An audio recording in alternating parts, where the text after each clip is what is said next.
മക്കളെ. അപ്പോൾ എൻ്റെ കുട്ടികളെല്ലാം +1 കുട്ടികളാണ്, ഹയർ സെക്കൻഡറിക്കാരാണ്. ഇപ്പോൾ നിങ്ങൾ അടിപൊളിയായിട്ട് പഠിച്ചൊക്കെ തുടങ്ങിയിട്ടുണ്ടാകും. ആൻഡ് ഇപ്പോൾ നിങ്ങൾ പഠിച്ചു തുടങ്ങുമ്പോൾ നിങ്ങൾക്ക് മനസ്സിലായിട്ടുണ്ടാകും 10ാം ക്ലാസ് എന്തൊരു ഈസി ആയിരുന്നു എന്ന്, അല്ലേ? ഇങ്ങനെ ചിന്തിച്ച മക്കളുണ്ടെങ്കിൽ ഒന്ന് കമൻറ്റ് ചെയ്യാം. യെസ്, നമ്മൾ +1 സിലബസിനെ വെച്ച് നോക്കുമ്പോൾ 10ാം ക്ലാസ് വളരെ സിമ്പിളായിരുന്നു, വളരെ ഈസി ആയിരുന്നു. ചാപ്റ്റേഴ്സിൻ്റെ എണ്ണം കുറവായിരുന്നു, കണ്ടൻറ്റിൻ്റെ ഡെപ്ത് കുറവായിരുന്നു. പക്ഷേ ഇപ്പോൾ +1 വന്ന സമയത്ത് പുതിയ പുതിയ ടേംസ് ഉണ്ട്, പുതിയ പുതിയ കോൺസെപ്റ്റുകളുണ്ട്, ഒത്തിരി ചാപ്റ്റേഴ്സ് ഉണ്ട്. ഈ ഒരു റിയാലിറ്റി നിങ്ങൾ ആക്സെപ്റ്റ് ചെയ്ത് വരുന്നേ ഉണ്ടാവുള്ളൂ. ഇന്ന് ഞാൻ ഉറപ്പിച്ച് പറയാനുള്ള കാരണം, നമ്മളുടെ എക്സാം വിന്നറിൻ്റെ അഗ്നി ബാച്ചിൽ ഞാൻ പഠിപ്പിക്കുന്ന സമയത്ത് തന്നെ നമ്മുടെ കുട്ടികളുടെ അവർ തന്നെ പറഞ്ഞിട്ടുള്ള കാര്യങ്ങളാണ്.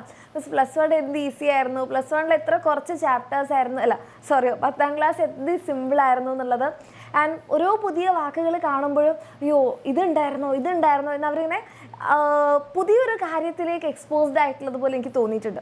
അപ്പോൾ പക്ഷേ ഇതെന്ന് വെച്ചിട്ടുണ്ടെങ്കിൽ നമുക്ക് ആർക്കും പഠിക്കാൻ പറ്റാത്ത കാര്യങ്ങളല്ല എന്നുള്ളതാണ് അതിൻ്റെ ഏറ്റവും വലിയൊരു റിയാലിറ്റി.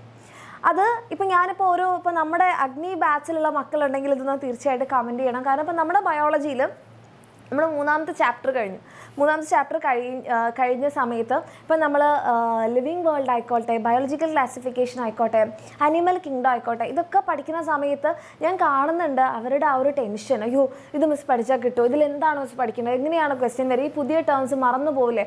അപ്പം നമ്മൾ അവരെ സമാധാനിപ്പിക്കാറുണ്ട്, മക്കളെ നിങ്ങൾ ടെൻഷൻ അടിക്കേണ്ട ആവശ്യമില്ല.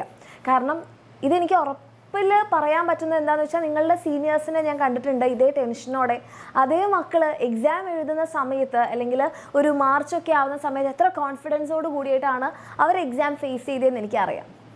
അപ്പോൾ എനിക്ക് നിങ്ങളോട് ഇപ്പോൾ ഉറപ്പിച്ച് പറയാൻ പറ്റും, നിങ്ങൾ സമാധാനമായിട്ടിരുന്ന കോൺസെപ്റ്റുകൾ മനസ്സിലാക്കുക. അതായത് നമ്മൾ വെറുതെ ബൈ ഹാർട്ട് ചെയ്യല്ല വേണ്ടത്, കോൺസെപ്റ്റുകൾ മനസ്സിലാക്കുക. ഓക്കെ, അപ്പോൾ അവരത് സമാധാനത്തോടെ കേൾക്കുകയും. ഇപ്പോൾ അനിമൽ കിങ്ഡം എന്ന് പറയുന്ന ഒരു 4ാമത്തെ ചാപ്റ്റർ ഞാൻ എടുത്തു കഴിഞ്ഞപ്പം ഞാൻ തുടക്കത്തിലേ അവരോട് പറഞ്ഞിട്ടുണ്ടായിരുന്നു, ഇത് നിറയെ നിങ്ങൾക്ക് കുറേ പുതിയ ടേംസാണ്, പക്ഷേ ഈ ചാപ്റ്റർ കഴിയുമ്പോൾ നിങ്ങൾ ഈ ചാപ്റ്ററിനെ സ്നേഹിക്കും. ഓക്കെ, കാരണം അത് അങ്ങനെ തന്നെ പറഞ്ഞോ. അതേപോലെ തന്നെയാണ് ഇന്നലെ ഇപ്പോൾ നമ്മളുടെ അനിമൽ കിങ്ഡത്തിൻ്റെ ബാച്ചിൻ്റെ ലൈവ് കഴിഞ്ഞപ്പോൾ നമ്മുടെ കുട്ടികൾ പറഞ്ഞത് വളരെയധികം ഇഷ്ടമായിരുന്നു. അപ്പോൾ നമ്മൾ പുതിയതായിട്ടൊരു കാര്യത്തിനോട് എക്സ്പോസ്ഡ് ആവുന്ന സമയത്ത് നമ്മൾ ഒത്തിരി ടെൻഷനോടായിട്ടായിരിക്കും ഫേസ് ചെയ്യുന്നത്. എന്താണിത് പഠിക്കാൻ പറ്റുമോ എന്നുള്ള പേടിയോടായിരിക്കും നമ്മൾ ഓരോ സബ്ജക്റ്റിലെയും ഓരോ ചാപ്റ്റേഴ്സിനെ കാണുന്നത്.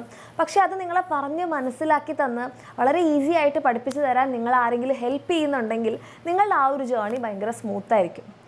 അങ്ങനെ നിങ്ങൾക്ക് എക്സാമിനർ ഫീൽ ചെയ്യുന്നുണ്ടെങ്കിൽ നിങ്ങൾക്ക് വേണ്ടിയിട്ടുള്ളതാണ് നമ്മളുടെ എക്സാമിനറിൻ്റെ അഗ്നി ബാച്ച്. നമ്മുടെ ബാച്ചിൽ നിങ്ങൾക്ക് കംപ്ലീറ്റ് ലൈവ് ക്ലാസ്സുകളായിരിക്കും ഉണ്ടാവുക. പിന്നെ നിങ്ങൾക്ക് ആ ലൈവ് മിസ്സായാൽ ലൈവിൻ്റെ റെക്കോർഡഡ് ക്ലാസ് ഉണ്ടാകും, നോട്ട്സ് ഉണ്ടാകും, PYQ വീഡിയോ സൊല്യൂഷൻസ് ഉണ്ടാകും, ചാപ്റ്റർ വൈസ് വർക്ക്ഷീറ്റും എക്സാമും ഒക്കെ ഉണ്ടാകും.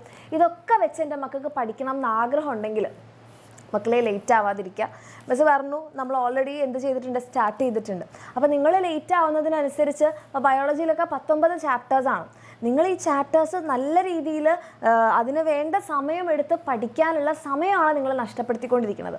അപ്പോൾ അങ്ങനെയൊന്നും നിങ്ങൾക്ക് നഷ്ടപ്പെടുത്താൻ ആഗ്രഹമില്ല, വളരെ സ്മൂത്തായിട്ട് പഠിച്ചു പോകണം എന്നെൻ്റെ മക്കൾക്ക് ആഗ്രഹം ഉണ്ടെങ്കിൽ ഇപ്പോഴാണ് ആ ഒരു ടൈം. കാരണം നിങ്ങൾ ലേറ്റ് ആയിട്ടില്ല ഇപ്പോഴും, കാരണം സ്കൂളിൽ ക്ലാസ്സുകളൊക്കെ തുടങ്ങിയിട്ടേ ഉള്ളൂ. ഇനിയും ലേറ്റ് ആവാതിരിക്കാം. അപ്പോൾ താല്പര്യമുള്ള മക്കളാണെന്നുണ്ടെങ്കിൽ നിങ്ങൾക്ക് താഴെ കാണുന്ന നമ്പറിൽ മെസ്സേജ് ചെയ്യാം, അഡ്മിഷൻ എടുക്കാം, നമുക്ക് ബാച്ചിൽ കാണാം. All the best.